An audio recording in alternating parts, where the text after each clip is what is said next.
예, 안녕하십니까. 이 시간에는 성령 충만하십니까? 이 같은 제목을 가지고 여러분과 같이 은혜를 받고자 합니다. 잠깐 기도하시겠습니다. 성령님, 이 시간도 저희와 함께하여 주시어서 들으며 전하며 하나님의 감동하심을 충만하게 느낄 수 있도록 주님 인도하여 주시고, 특별히 부족한 이 종의 마음과 입술을 주장하여 주시어서 주의 복음을 은혜스럽게 잘 전할 수 있도록 인도하여 주실 것을 믿고 예수 그리스도 이름으로 간절히 기도드렸습니다. 아멘. 오늘은 예배소서 5장 18절로 21절 그 말씀을 가지고 성령 충만하십니까? 이런 제목으로 여러분과 같이 은혜를 받고자 합니다. 그 에베소서 5장 18절로 21절 말씀, 술 취하지 말라. 이는 방탕한 것이니 오직 성령의 충만을 받으라.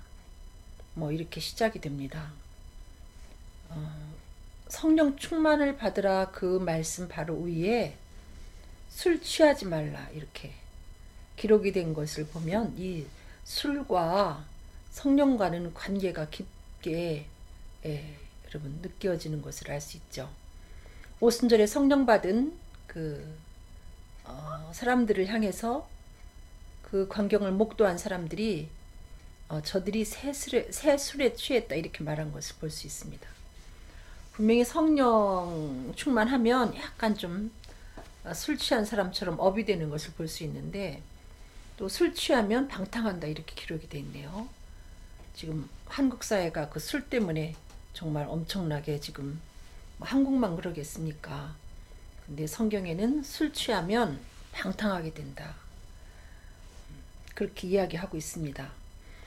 여기에 보니까 시와 찬미와 신령한 노래들로 서로 하답하며 너희 마음으로 주께 노래하며 찬송하며 범사에 우리 주 예수 그리스도의 이름으로 항상 아버지 하나님께 감사하며 그리스도를 경외함으로 피차 복종하라.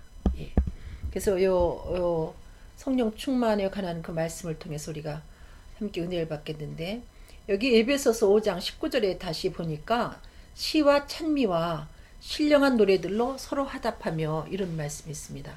너의 마음으로 주께 노래하며 찬송하며. 여러분, 성령 충만하면 우리의 삶 속에 나타나는 그 현상이 찬송하게 된다는 거죠. 세상 사람들도 기분 좋고 또 특별히 술 걸쳤을 때 술을 한 잔 한 분들이 대부분 그 흥겨워 가지고 이렇게 노래를 하지 않습니까? 우리 안에 그리스도 영이 충만하면 자신도 모르게 주님 최고예요 하고 주님을 찬양하게 돼 있다는 거죠. 요한복음 7장 38절로 39절에는 그 예수 믿는 자들이 받을 그 성령에 대해서 성령을 받으면 그 속에 생수의 강이 흘러나리라 이렇게 말씀하고 있습니다. 그래서 우리가 성령 충만하면 내 속에 그 생명의 물이 넘치기 때문에 목마름 없이 행복하다는 거죠. 행복이 넘치면 그냥 저절로 콧노래가 나오듯이 찬송하게 된다는 말씀입니다. 에베소서 1장 5절로 6절, 그 기쁘신 뜻대로 우리를 예정하사 예수 그리스도로 말미암아 자기의 아들들이 되게 하셨으니, 우리를 이렇게 미리 정해서 자녀 삼으셨다는 거예요. 우리가 우연한 기회에 복음을 듣는 것 같지만 이것도 하나님의 예정과 섭리 속에 이루어진다는 얘기죠. 그래서 우리를 하나님의 자녀로 삼으셨는데, 왜 자녀로 삼으셨느냐? 하나님도 그 뭔가 받고 싶은 게 있어. 인간들을 통해서 이는 그의 사랑하시는 자 안에서 우리에게 거저 주시는 바, 이 구원은 그냥 거저 주신 거예요. 우리의 행위가 포함되어 있지 않고 거저 주시는 그 은혜에 대해서 그 영광을 찬미하게 하려고, 그의 은혜의 영광을 찬미하게 하려고 우리를 자녀 삼으셨다는 거죠. 성령을 받아서 이렇게 하나님 자녀가 된 우리들은 열심히 찬양을 해야 된다는 겁니다. 이 찬양은 하나님을 정말 기쁘게 하는 거예요. 사람을 기쁘게 하는 건 물론 돈이죠. 그래서 애기들도 요즘엔 돈을 알아서 돈을 주면 괜히 뭔지도 모르고 좋아하잖아요. 뭔지 모르는 게 아니잖아요. 어떻게 보면. 시편 69편 29절로 31절 오직 나는 가난하고 슬프오니, 이 가난한 시편의 기자가 고백하는 겁니다. 하나님이여 주의 구원으로 나를 높이소서. 정말 가난하면 슬프죠. 근데 이 가난하고 슬픈 자가 주의 구원으로 나를 높이소서 이렇게 하면서 어떻게 하는가 한번 살펴보겠습니다. 내가 노래로 하나님의 이름을 찬송하며, 가난한 자는 그 하나님께 드릴 게 뭐가 없었어요. 그래서 그 가난한 자가 노래로 하나님의 이름을 찬송하는 거죠. 감사함으로 하나님을 광대하시다 하리니, 찬송을 올리면서 하나님 감사합니다 했는데 뭐라고 표현하는가 하면, 이것이 곧 뿔과 굽이 있는 황소를 드림보다 여호와를 더욱 기쁘시게 함이 될 것이라. 여러분, 저희도 시골에서 그 농사를 지면서 옛날에 저희 엄마가 소를 길렀는데 송아지를 낳죠. 그러면 황소가 더 비싸기 때문에 이렇게 숫송아지가 더 값비싸게 이렇게 팔렸던 걸 기억하고 있는데, 여기는 송아지도 아니고 그 황소가 더 비싼가 보죠. 이 황소를 만약에 여러분 값으로 환산한다고 그럴 때 얼마나 비싸겠어요. 우리의 찬양이 황소 한 마리 값보다 우리 마음에서 우러나서 주님께 드리는 찬양이 하나님을 이렇게 기쁘시게 한다는 겁니다, 여러분. 근데 우리는 어떻게 생각합니까? 찬양보다는 하나님이 뭐 이렇게 헌금 드리는 걸 더 좋아한다, 이렇게 오해할 때가 있어요.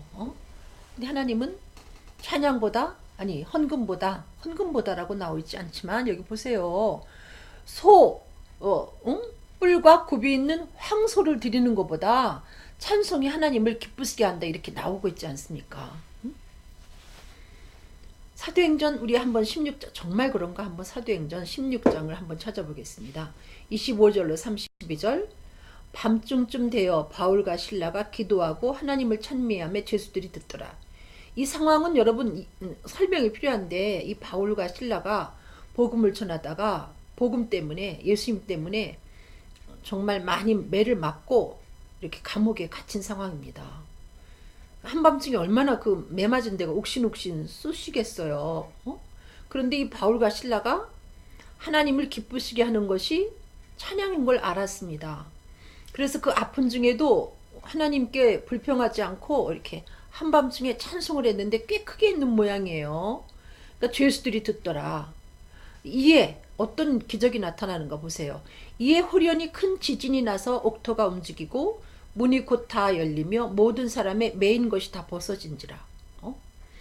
이 찬양을 올렸더니 하나님이 그 찬양을 얼마나 기쁘게 받으셨으면 갑자기 지진을 일으키시고 옥토를 이렇게 움직이게 하고 옥문이 열려지게 하고 사람들의 그 매인 것이 다 벗어지게 하는 기적을 만드신 것을 볼 수 있어요. 여러분, 그 현재 여러분이 처해 있는 상황이 정말 이렇게 감옥에 갇힌 것 같고, 또 영육간에 정말 너무나 그 아픔을 많이 당해서 욱신욱신 한밤중을 만나서 이렇게 쑤시는 것 같은 고통 가운데 있다면, 하나님 분명히 살아계시니까 그 살아계신 하나님께 여러분들이 물질을 드릴 수는 없어도 황소보다 더 하나님이 찬양을 기쁘시게 한다고 분명히 약속하셨으니까, 여러분 마음에서 우러나는 찬송을 주님께 드려보세요. 그러면 주님이 정말 여러분의 그 환경에, 여러분의 그 감옥 같은 그 환경을 하나님께서 흔들어서 그 문을 열어서 그 깊은 웅덩이에 빠진 것 같은 여러분을 광활한 곳에 이렇게 세우시고, 여러분의 그 결박된 것 같은 모든 것을 다 풀어주셔서 여러분으로 하여금 자유롭게 하나님께서 해주신다고, 이 찬송을 부리면 그렇게 해주시겠다고 이렇게 약속하지 않습니까? 아니, 바울과 실라의 하나님이고 우리의 하나님은 아닌가요? 바울과 실라의 하나님이 바로 여러분과 저의 하나님인데, 하나님은 무엇을 좋아하시는가? 찬송을 좋아하신다니까요. 제가 이렇게 사자처럼 생겨가지고 고기를 좋아하는 것 같으죠? 저는 고기를 못 먹어요. 생선도 비싼 생선 못 먹고 아주 그 싼 생선, 동태 뭐 이런 거. 그리고 제가 잘 먹는 게 옥수수예요. 길에 가면 1,000원, 2,000원에 그 삶은 옥수수. 저는 그걸 엄청 좋아해서 뭐 어디 지나갈 때 노란색만 보이면 제가 고개를 이렇게 돌리고 볼 만큼 좋아합니다. 여러분, 하나님이 뭐 기름진 그 황금 만능주의에 여러분 살면서 하나님이 정말 우리 하나님은 돈을 좋아하실 거야. 돈만 좋아하실 거야. 이렇게 여러분 오해하시지 마세요.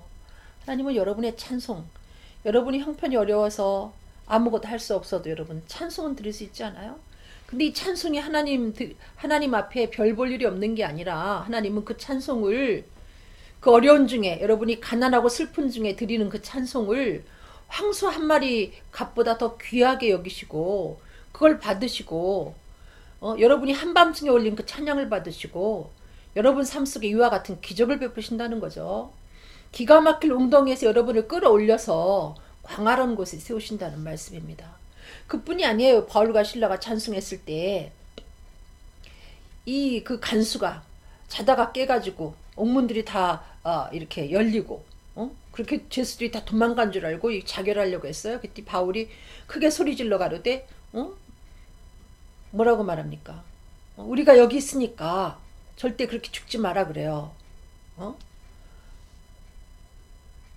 내 몸을 상하지 말라 이렇게 얘기해요. 우리가 다 여기 있다.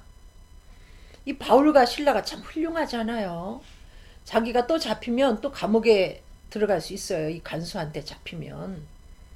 잘못하면 정말 참수당할 수도 있어요. 근데 그 자기를 지키던 어떻게 보면 자기 원수라고 볼 수 있는 그 간수의 생명을 굉장히 귀히 여겨서 자결하려고 하니까 말리잖아요. 이렇게 모든 사람의 영혼은 다 중요한 겁니다.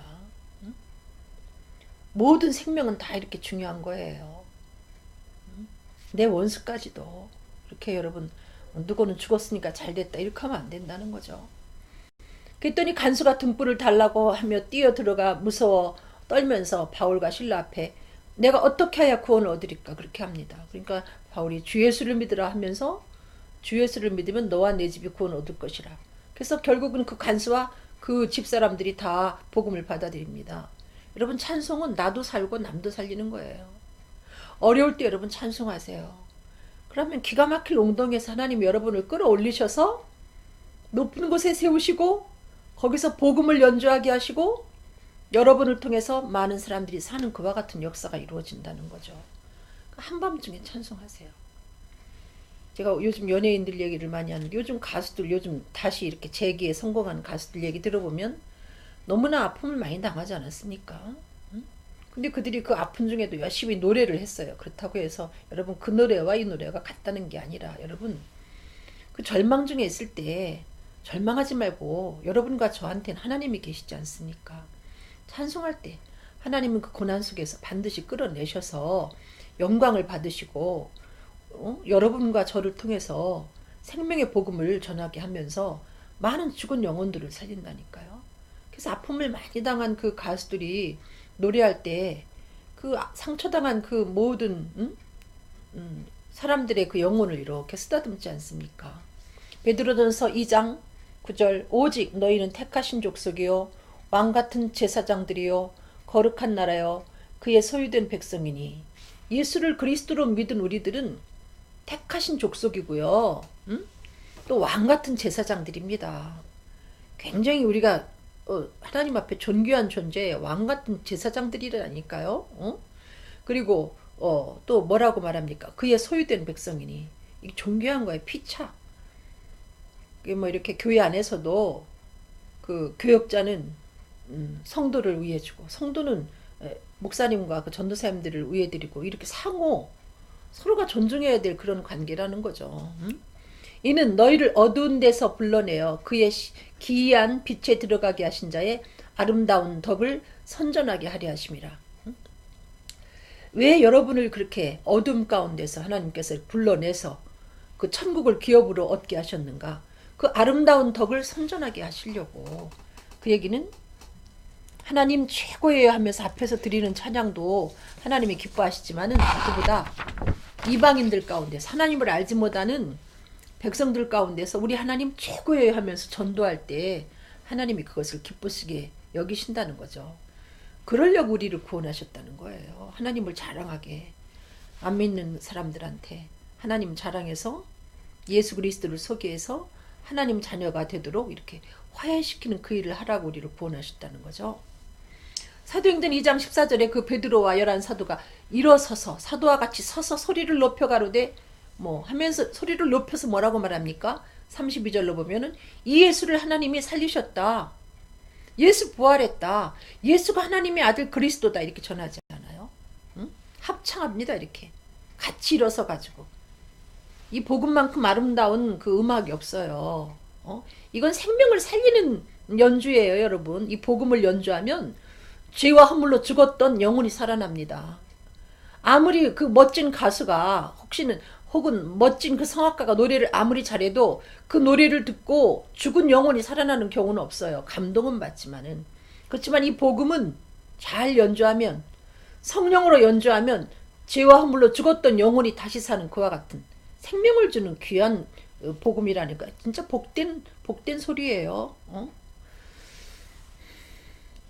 그 다음에 사도행전 10장 38절 하나님이 나사렛 예수에게 성령과 능력을 기름 붓듯 하셨음에 왜요? 저가 두루다니며 착한 일을 행하시고 예수님이 착한 일을 하신 거 강조하죠. 제가 전도했다는 거죠. 내가 전도 위에 왔고 전도하러 저 마을로 간다. 전도하면서 돌아가셨어요. 전도할 때 이 착한 일을 할 때 하나님이 능력과 성령을 기름 붓듯 부어주셨다는 겁니다. 여러분. 성령 충만하고 싶으시면 하나님 최고예요 앞에서도 찬양 올리고 우리 하나님 최고예요 하고 이렇게 뒤에서 여러분 안 믿는 사람들 앞에서 복음을 전하시면 하나님이 너무 기뻐하시고 여러분에게 성령과 능력을 기름 붓듯 부어주시고 또 일상생활에 필요한 사랑은 이렇게 여러분 맨손으로 전하는 게 아니지 않습니까? 빈손으로 그냥 입으로만 하는 게 아니잖아요. 그렇기 때문에 여러분에게 필요한 물질도 100배 주신다고 그렇게 약속하셨습니다. 두 번째, 여러분 성령 충만한 삶은 어떻게 나타나는가? 에베소서 5장 20절입니다. 범사에 우리 주 예수 그리스도의 이름으로 항상 아버지 하나님께 감사하며. 성령 충만하면 그냥 감사하게 돼 있어요. 범사에. 여러분 범사라는 건 뭘 이야기하는지 아십니까? 범사? 기쁜 일, 행복한 일, 좋은 일 이것만 범사가 아니에요. 슬픈 일, 원치 않는 일, 고통스러운 일, 이 모든 게 범사입니다. 모든 일. 근데 여러분 우리 자녀가 이렇게 대학에 합격하게 돼서 감사합니다. 보통 이런 감사는 해도 우리 하나님 우리 아들 이렇게 우리 딸 6군데가 다 떨어졌는데 하나님 감사합니다. 여러분 이렇게는 잘 안 하잖아요. 그것도 감사해야 된다는 거죠. 성공한 사람들의 그 삶을 보십시오. 실패를 경험한 다음에 반드시 높이 올라가지 않습니까? 하나님도 우리를 이렇게 낮추시고 고난 가운데 두실 때가 있는데 그것은 우리를 높이시기 위한 그냥 과정일 뿐입니다, 여러분. 근데 그게 안 보이기 때문에 우리는 절망하고 불평하는데 그러므로 현재 내가 낮아지고 있고 고난 가운데 있어도 우리는 감사해야 된다는 겁니다. 그게 범사의 감사예요. 그 로마서 8장 28절 우리가 알거니와 하나님을 사랑하는 자 곧 그 뜻대로 부르심을 입은 자들에게는 모든 것이 합력하여 선을 이룬다. 내가 당하는 그 모든 고통도 감사한 거예요, 여러분. 저는 그런 생각을 합니다. 홍역이라는 게 요즘에는 홍역 예방 접종 때문에 홍역을 아이들이 안 앓고 넘어가는지 모르지만은 옛날에는 홍역을 치렀죠, 정말. 저도 초등학교 때 홍역을 치렀는데 제가 죽는 줄 알고 엄마가 밤새도록 그 잠을 못 주무시고 그 우물물에다 수건 이렇게 담궜다가 저한테 열이 하도 오르니까요. 며칠 동안 학교를 빠졌던 애들이 뭐 심지어는 죽을 병 걸린 줄 알고 그랬다가 그 다음에 이제 학교를 가니까 아이들이 반가운 걸 기억하는데 여러분 그 당시에는 홍역을 어렸을 때 치르기도 하고 아니면 늙어서 죽기 전에라도 홍역을 치렀어요. 우리 인생에는 이와 같이 홍역처럼 치르는 고난이 분명히 있습니다. 한 번도 아니고 여러 차례 있죠. 근데 사람이 그 책을 통해서 간접적인 그 지식을 얻으면서 우리가 뭔가를 인생을 알 수 있을 것 같아도 그것 갖고는 완전한 지식이 되지 않기 때문에 하나님은 우리를 하나님의 사람다운 사람이 되게 하기 위해서 여러 유형의 고난을 치르게 하신다는 거죠. 여러 사람의 입장에 처하게 하는 거죠. 여러분, 과부 심정 과부가 알고 호랍이 심정 호랍이가 안다고 고난을 경험하지 아니하면 그 사람의 입장을 이해하지 못하기 때문에 우리가 온전한 사랑을 베풀고 살 수가 없다는 거죠. 사랑이 뭡니까? 이해하는 거죠. 이해하려면 많은 인생의 경험을 우리가 하면 할수록 더 이해의 폭이 넓어지는 게 아니겠습니까?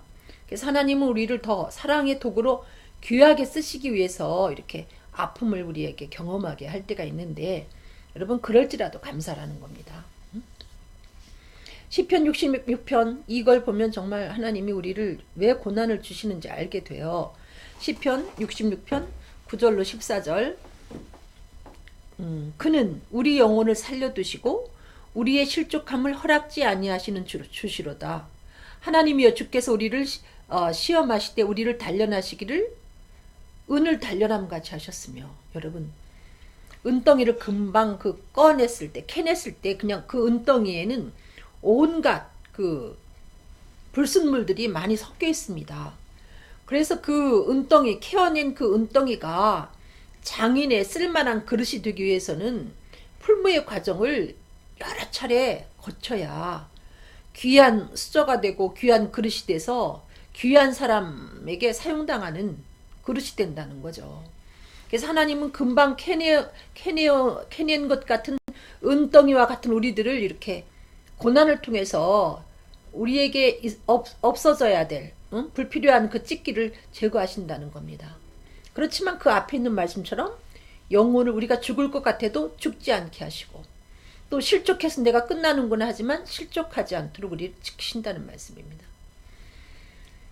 하나님이 우리를 은을 단련함 같이 하시는데 어떻게 하시는가 구체적으로 나오죠. 우리를 끌어 그물에 들게 하시며, 여러분, 창살 없는 감옥 같은데 우리를 집어넣기도 하시고요. 사람들이 돌아보지도 않게 그렇게 외롭게 하시기도 하고, 또 어려운 짐을 우리 허리에 두셨으며 우리의 취약한 그 약점을 하나님이 디립다 밟아야 될 때가 있다는 거죠. 내 약점은 이건데 그 약점을 하나님이 단련할 때가 있다는 거죠. 그 다음에 또 사람들로 우리 머리 위로 타고 가게 하셨나이다. 여러분에게 하나님께서 영적으로 귀한 꿈을 주시고 마치 요셉을 단련하듯이 사람들이 이렇게 머리 위로 이렇게 밟고 질겅질겅 밟고 가는 것 같은 그런 연단도 주신다는 겁니다. 요셉이 어땠습니까? 17세에 꿈을 꿨어요. 하나님이 그에게 영적인 귀한 이상을 주셨습니다. 그 다음에 어떻게 했습니까? 하나님이 13년간 하나님께서 그 요셉을 단련하잖아요. 그물 가운데도 들게 하시고, 또 그 연약한 그 허리 위에, 여러분, 그게 뭐예요? 요셉이 그 한창 때 보디발의 아내가 유혹하지 않습니까? 취약한 부분이죠, 남자들. 그 부분을 이렇게 밟는데도 요셉은 통과했어요. 요셉이 참 훌륭한 요셉입니다. 훌륭한 요셉. 제가 뭐 아기를 하나 더 낳으면 요셉이라고 이름을 짓고 싶네요, 갑자기. 이렇게 연약한 허리 위에 무거운 짐을 두시기도 하시고, 또 사람들이 머리 위로 밟고 가는, 그러면서 지가 유혹하다가 안 되니까 뒤집어 씌우잖아, 그 보디발의 아내가. 여러분, 이성의 유혹은 항상 그와 같아요. 한번 해보려고 하다가 안 되면 뒤집어 씌워요. 이성의 유혹을 피하려면 여러분 도망 나와야 돼요. 나는 자신 있다. 나는 성령 충만하기 때문에 상관없다. 나는 부흥 강사다. 나는 거룩한 목사다. 어림없어요. 무슨 얘기입니까? 요셉이 그렇게 하나님과 늘 동행하는데도 튀쳐나왔어요. 그 안에 있었으면 요셉은 죽었습니다, 여러분. 여러분 그렇게 뭐 이렇게 주변에 신령한 분이 있다고 이렇게 마음 놓고 거기 가가지고 여러분 행동 조심하지 않아서 그렇게 그 약한 사람 흔들지 마세요. 이것도 죄입니다, 사실은. 응? 제가 옛날에 그 어떤 분이 저보고 어쨌든 그래서 그분이 나한테 나중에 한다는 소리가 사람들 앞에 그렇게 얘기했어요. 이경일 전도사가 나를 유혹했다. 저는 유혹한 적 없어요. 근데 제가 나중에 시인을 했어요. 뭐라고 시인한 줄 아세요? 제가 장로님들한테 시인했어요. 뭐라고 시인한 줄 아세요?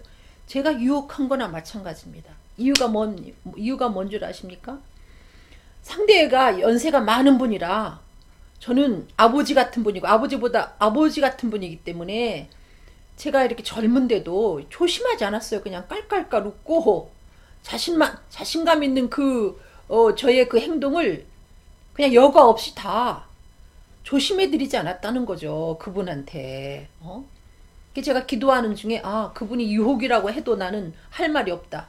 조심하지 않은 죄에 젊은이가 그냥 너무 믿고 연세가 드신 분이니까 아버지 같은 분이니까 괜찮겠지? 여러분 나는 그래서 그때 그 얘기 듣고 저분이 정말 거짓말 시키네 했는데 가만히 생각해보니 기도하며 생각해보니 조심하지 않은 것도 유혹이죠. 젊은이가 좀 조심했어야죠.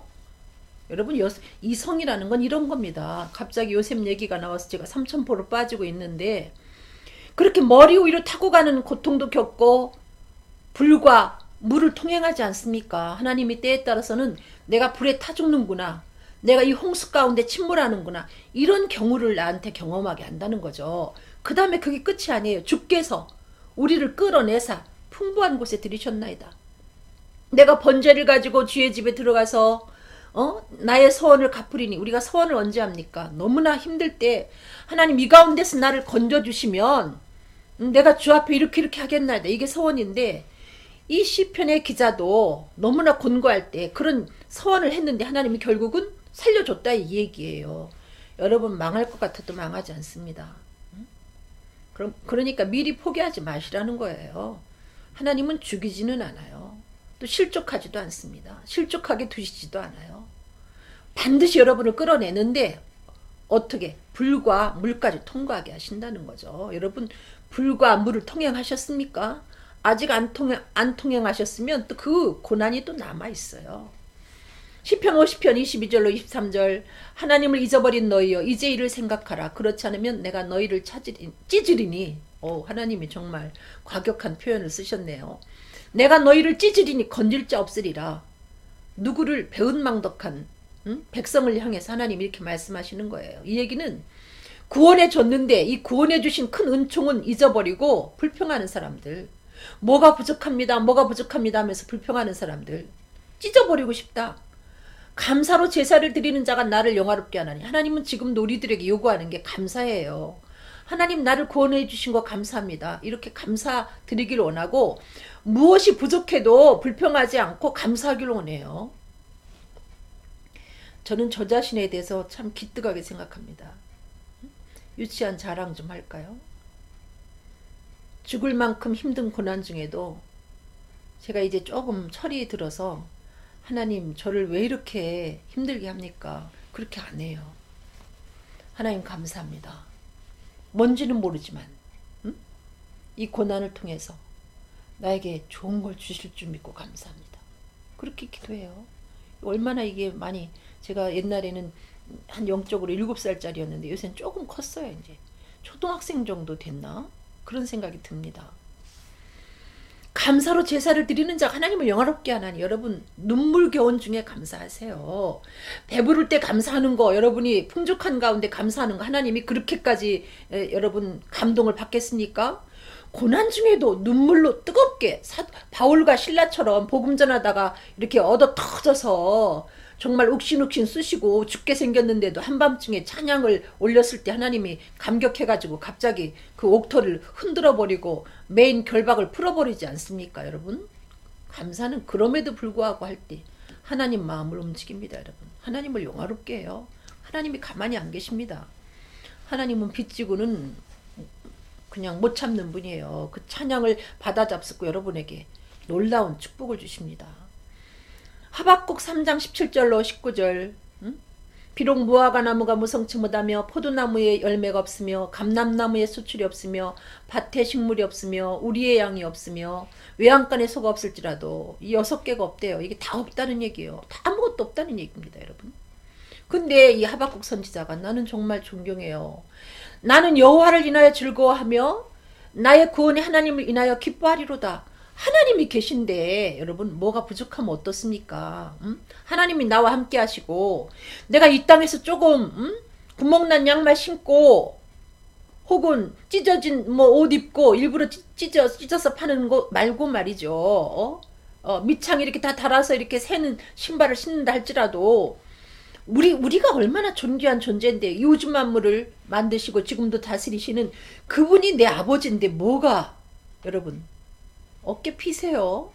그리고 머지않아서 그 아름다운 하나님께서 예비하신 새 예루살렘, 새 하늘과 새 땅, 하나님의 장막이 우리와 함께 있는 그곳에서 내가 살게 되는데 조금 참으세요. 불평하시지 마시고 감사하세요.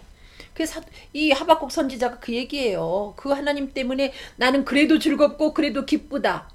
주 여호와는 나의 힘이시라. 나의 발을 사슴과 같게 하사. 제가 사슴발이 어떤가 하고 그 동물의 세계에 나올 때 혹은 또 이렇게 아름다운 그 동영상을 찍어서 우리한테 보여주는 훌륭한 분들이 계시죠. 어떻게 그런 걸 촬영하는지. 사슴이 어떻게 하나 봤더니 그 높은 산에 산비탈에서 이 산비탈로 이렇게 떨어져요. 정말 착지를 잘해요. 어떻게 이렇게 정말 체조 선수는 저리 가라요. 어떻게 이렇게 착지를 잘하는지. 굴러 떨어져야 돼요. 만약에 사람이 그런 산비탈에서 산비탈로 이렇게 골짜기로 뛰어 내리면 당연히 굴러 떨어져 죽죠. 근데 사슴은 떨어지지 않아요. 그 사슴 발 밑에는 특별한 걸 하나님이 부착해냈다는 거죠. 우리 구원받은 하나님의 백성들의 발을 사슴발 같게 해서 여러분 떨어져 죽는 것 같아도 죽지 않습니다. 안 죽어요. 여러분 인생에 고난을 당했습니까? 어떤 아픔을 당하셨든지 여러분 너무 거기에다가 깊은 의미를 두지 마세요. 여러분 교통사고 당했다고 생각하세요. 어떤 것이든지.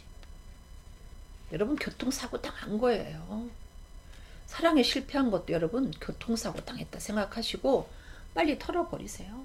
너무 거기에 여러분 의미를 두지 마시고 청춘 때에 실패하지 않으면 나중에 늙어서라도 한번 실패하게 돼 있습니다. 여러분. 홍역 치르듯이 일찍 치르는 게 나은 거예요. 그 슬픔에 빠져 있지 말고 빨리 털고 일어나세요. 하나님께서 필요하기 때문에 또 겪게 한 겁니다. 하나님이 그런 고난을 안 겪게 여러분을 하실 수도 있어요. 그렇다고 하나님 죄악을 행하는 분은 아니지만은 욥이 고난당할 때 하나님 앞에 그 사탄이 와가지고 허락을 받아요. 아셨습니까? 어디까지 이렇게. 빌립보서 2장 4장 6절로 7절 아무것도 염려하지 말고 너희 구할 것을 기도와 간구로 감사함으로 하나님께 아뢰라 이거예요. 염려하지 말고. 염려한다고 되어지는 것 아무것도 없습니다. 현재 상황에 대해서 하나님한테 보고를 드리되 과거에 나를 건지신 하나님 이 기가 막힐 웅덩이에서도 나를 건질 것을 믿고 감사합니다 하고 감사함으로 아뢰면 모든 지각에 뛰어나신 하나님께서 여러분 마음에 평강을 채워주시는데 기도하고 났을 때 마음에 평안함이 있을 때는 하나님이 내가 접수했다 그런 사인입니다. 여러분. 그래서 저는 어떤 문제가 있을 때 뭐 3일 금식하라 이렇게 얘기하지 않아요. 저는 기도를 어디까지 하는 줄 아세요? 이건 제 방식이기 때문에 이건 진리가 아닙니다. 제 마음이 편안할 때까지 기도해요. 어떤 문제가 있을 때. 뭐 5분 만에 편안해지면 그냥 딱 일어납니다. 하나님이 접수했다는데 하나님이 내가 알았어 그렇게 하는데 뭐 거기다 대고 계속 합니까? 저는 그렇게 합니다. 여러분. 평강이 왔다는 건 하나님이 접수했다는 거예요. 내가 알았다. 이거는 주님께 맡겼기 때문에 주님이 접수하신 것이죠. 온전히 맡겨지지 않으면 평강이 오지 않습니다. 그럴 때는 하나님이 나머지 하시니까 걱정하지 말고 그냥 여러분의 일을 하시라는 거죠. 성령 충만한 삶은 이처럼 여러분 감사하는 것이고 찬양하는 것이되 여러분 최고의 찬양은 복음을 전하는 것이라는 거죠. 앞에서 그냥 하나님 최고예요, 최고예요 하는 게 하나님을 기쁘시게 하는 게 아니라 주변에 아직까지 예수를 알지 못하는 자에게 예수를 그리스도다 이렇게 증거하는 것이 귀한 찬양입니다, 여러분.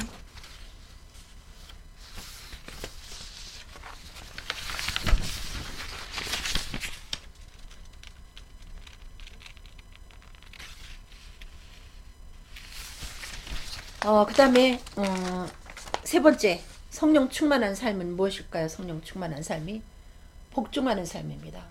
에베소서 5장 21절 그리스도를 경외함으로 피차 복종하라.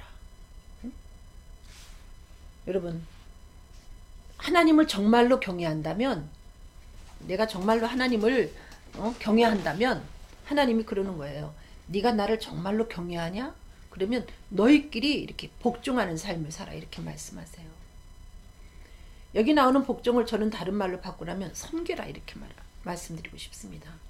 서로 섬기며 살아라 이렇게 말씀하고 계십니다. 여러분 성령 충만한 사람은 여유가 있어요. 그리스도의 사랑이 넘치기 때문에 자기 안에 능력이 넘치기 때문에 높은 자리에만 서려고 하지 않고 밑에 내려앉아서 그 사람을 섬겨줍니다.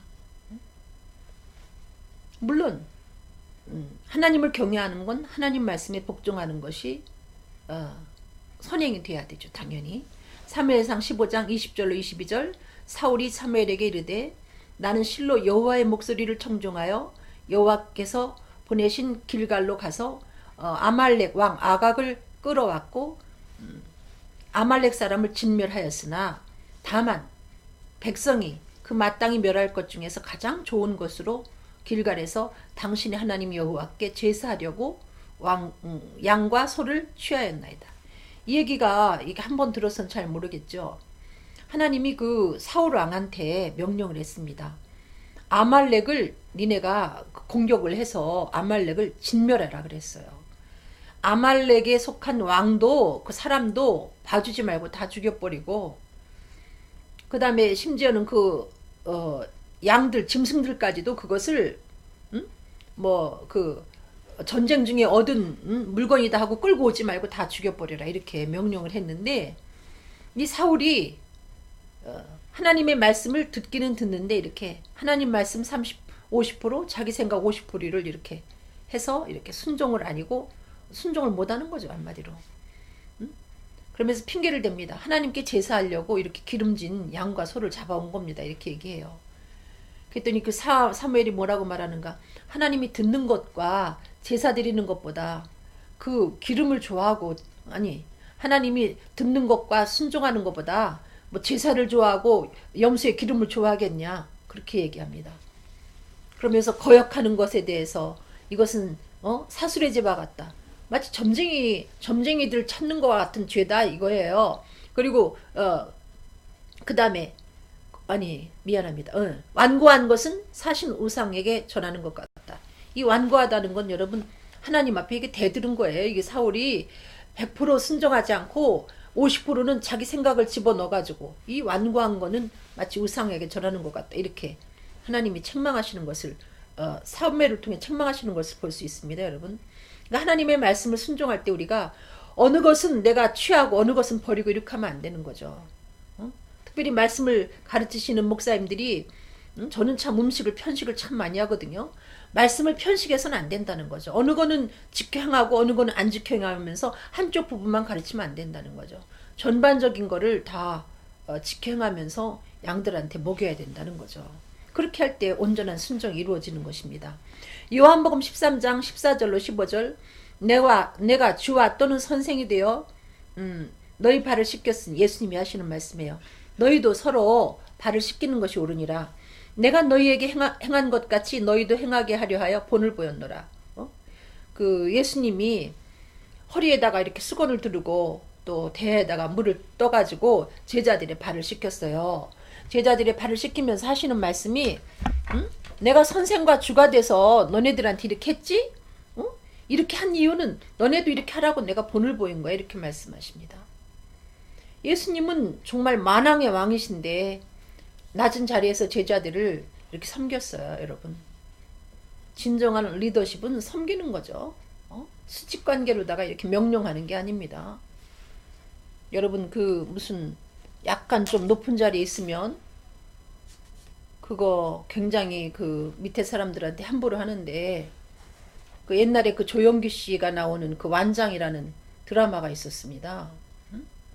여러분에게 주신 어떤 그 명예나 어떤 그 높은 직위를 일본 순사가 채워준 그 완장처럼 생각하시면 안 된다는 거죠. 응? 여러분 피차 복종해요.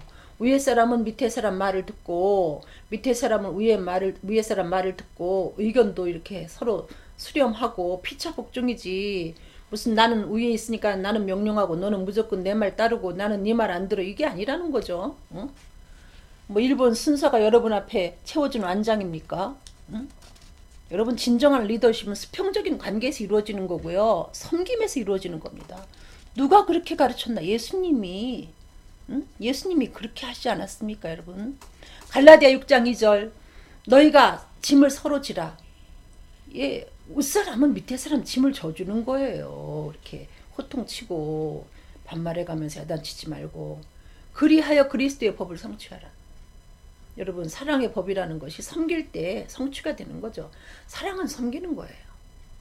형님 먼저 아우 먼저 하는 그런 라면 선전이 옛날에 있었던 것처럼, 로마서 15장 1절 우리 강한 자가 마땅 연약한 자의 약점을 담당하고 자기를 기쁘게 하지 아니할 것이라.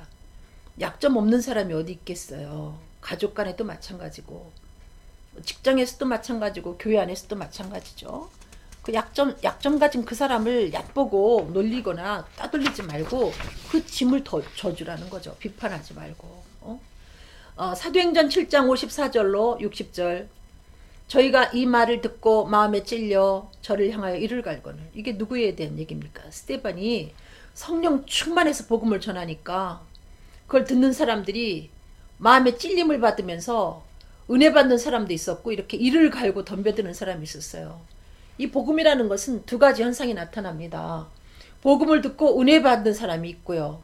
제 남편은 제가 전한 복음을 듣고 저를 생명의 은인이라고 생각해서 저한테 저를 지켜주겠다고 따라 나서서 제 남편이 됐거든요. 이렇게 또 받아들인 사람이 있고 어떤 사람은 이 복음을 듣고 죽이려는 사람도 있다 이거죠. 스데반이 성령이 충만하여 하늘을 우러러 주목하고 하나님의 영광과 및 예수께서 하나님 우편에 서신 것을 보고 말하되 하늘이 열리고 인자가 하나님 우편에 서신 것을 보노라. 성령 충만해가지고 이렇게 영적으로 다 봅니다. 그랬는데도 이들이 막 큰 소리를 지르면서 귀를 막고 일심으로 그에게 달려들어서 막 성 밖에 이 스데반을 내치고 돌로 쳐버립니다. 그리고 이제 자기네 옷을, 증인들이 옷을 벗어가지고 사울이라는 그 청년 앞에다가 이렇게 발 앞에 둡니다. 사울이 그 자리에 있었어요. 예수 믿는 사람들 잡아다 옥에 가두고 죽이고 하는 그 사울이 스데반이 성령 충만해서 복음을 전할 때 그 자리에 옷을 맡아서 이렇게 챙겨가면서 응원을 한 거예요. 그래 때려 죽여라 하면서. 그랬는데 이 성령 충만한 스데반이 어떻게 하는가. 저희가 돌로 스데반을 치니 스데반이 부르짖어 가로되. 여러분 이게 잘못된 사람들은 자기 괴롭힌 사람한테 저주합니다. 성령 충만한 사람은 그렇게 안 해요. 부르짖어서 뭐라고 얘기해요. 주 예수여 내 영혼을 받으시옵소서. 예? 성령 충만하니까 예수를 얘기해요. 이렇게 복음을 전합니다. 죽어가면서도. 그뿐 아니라 저들의 죄를 저들에게 돌리지 마옵소서. 축복하잖아요. 여러분 성령 충만은 축복하는 거지 저주하는 게 아니에요. 왜 저주해요? 저주하지 마십시오. 빌립보서 2장 8절로 10절 사람의 모양으로 나타나셨으며 자기를 낮추시고 죽기까지 복종하셨으니 곧 십자가에 죽으심이라. 여러분 스데반이 죽기까지 하나님 뜻에 복종하고 죽으면서 자기를 돌로 쳐서 죽이는 사람들을 섬기잖아요. 이게 성령 충만입니다. 욕하지 않고 저주하지 않고 오히려 그들이 정말 벌받을까봐 용서해달라고 이렇게 사랑으로 섬기지 않습니까? 이 결과 사울이 바울되는 놀라운 역사가 이루어져요. 이 일을 목격하고 며칠 후에 사울이 다메섹 도상에서 성령을 체험하면서 대사도 바울이 탄생합니다. 여러분 성령 충만은 이렇게 섬기는 거예요. 축복하면서 죽어가면서까지 누구처럼? 예수님처럼, 스데반처럼. 예수님도 우리를 그렇게 고민하고 슬퍼하시면서까지 십자가를 지셨어요. 응? 심한 통곡과 히브리서 5장 7절 말씀처럼 그는 육체에 계실 때 자기를 죽음에서 능히 구원하실 이에게 심한 통곡과 눈물로 간구와 소원을 올렸고 그의 경외하심을 인하여 들으심을 얻었느니라. 여러분, 이렇게 심한 통곡과 눈물의 기도를 올리시면서 하나님 앞에 기도해서 죽기까지 복종할 힘을 얻어서 우리를 죽으면서 섬기셔서 우리가 천국 가게 된 겁니다. 예수님의 그 섬김이 있었기 때문에 온 인류가 구원받게 된 겁니다. 여러분, 성령 충만함은 복종하는 거예요. 하나님 말씀에 복종하는 것은 물론 사람들 사이에서 내가 위다, 응? 내가 너보다 더 서열이 높은데 왜 그래 이러는 게 아니고 그런 거 따지지 않고 그냥 섬기는 겁니다. 위아래가 어디 있습니까, 여러분? 예수님이 세례 요한한테 세례를 받았잖아요. 세례 요한이 거절하니까 이렇게 해서 하나님의 의를 이루는 것이다 그랬어요. 여러분, 도토리 키재기 하듯이 그렇게 자꾸 뭐 그렇게 하지 마세요, 유치하게. 대통령은 국민을 섬겨야 되고 국민은 대통령을 섬기는 겁니다. 국민을 믿습니다 해서 국민들이 대통령을 뽑아줬잖아요.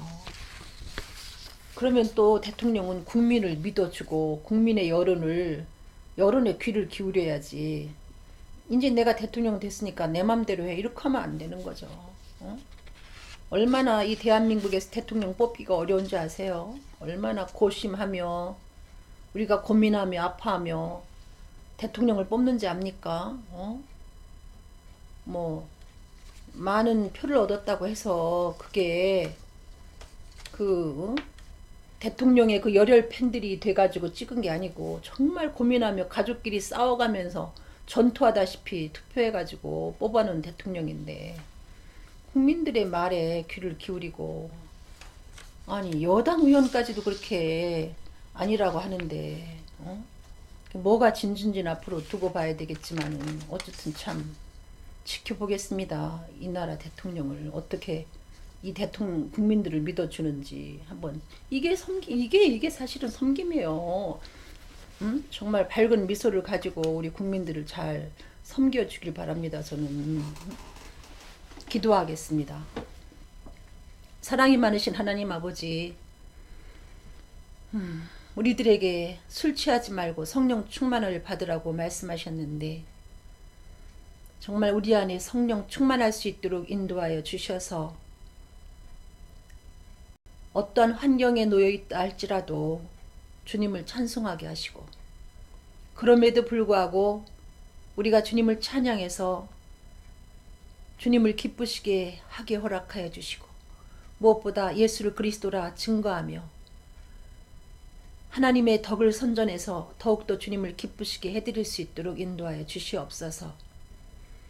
정말 그럼에도 불구하고 감사할 수 있도록 인도하시고 하나님을 사랑하기에 하나님을 경외하기에 내 주변의 모든 약한 자의 약점을 짊어지고 섬길 수 있는 저희들이 되게 인도하여 주시옵소서.